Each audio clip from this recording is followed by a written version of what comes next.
కష్టాలలోన్నా సాటి మనిషికి సాయపడాలనని మనకు కీడు చేసినోళ్ళు కష్టాలలోన్నా సాయం చేయాలనని పెద్దోళ్ళు ఎప్పుడో చెప్పిండ్రు. సాయం చేయకున్నా మంచిదే గాని అపాయం చేయొద్దని ఇప్పటోళ్ళు చెప్తున్నారు.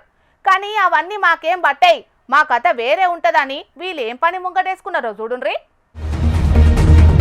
అర్రర్రే మస్తు కష్టపడుతున్నారు, ఎర్రటెండెలా గోసపడుతున్నారు. పాపం గీ పెద్ద మనిషి అయితే ఒక్క తీరుగా తిప్పల పడుతున్నాడు. ఓ పిల్లగా ఓ చెయ్యయ్య రాదు, సర్కారోళ్ళకి చెప్పి తొవ్వ మీద ఒక సిగ్నల్ పెట్టియాల్సిందే పోన్రి. తొవ్వెంబడచ్చే బండ్లు దాకకుంటుంటాయి. చిన్న చిత్క ముసలి ముత్క పెద్ద చిన్న ఆడ మగ అని తేడా లేకుండా మూటలు మోస్తుంటే వీళ్ళని పాపపొల్లని సొట్లు పెడుతున్నారని గరానికి రాకుండ్రి. వీళ్ళు వేసిన పనేందో తెలిస్తే మీరు కూడా ఓ 2 సొట్లు పెడతారు.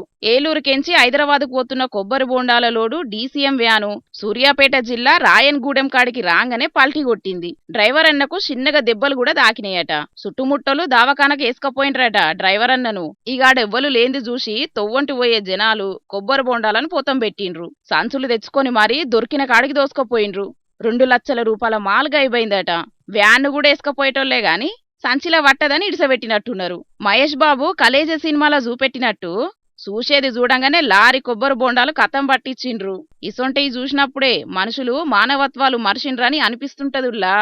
పాపం ఓ దిక్కు టక్కరై మనిషి ఆపదలుంటే కొందరు మాత్రం ఇవ్వలేడబోతే మాకేంది, మేం మాత్రం మా తాత సొమ్మేదో దోసుకపోతాం అన్నట్టే కొంతమంది ఇట్లా ఏత్తుంటారు. షా ఏం మనుషులో ఏందో పోన్రి.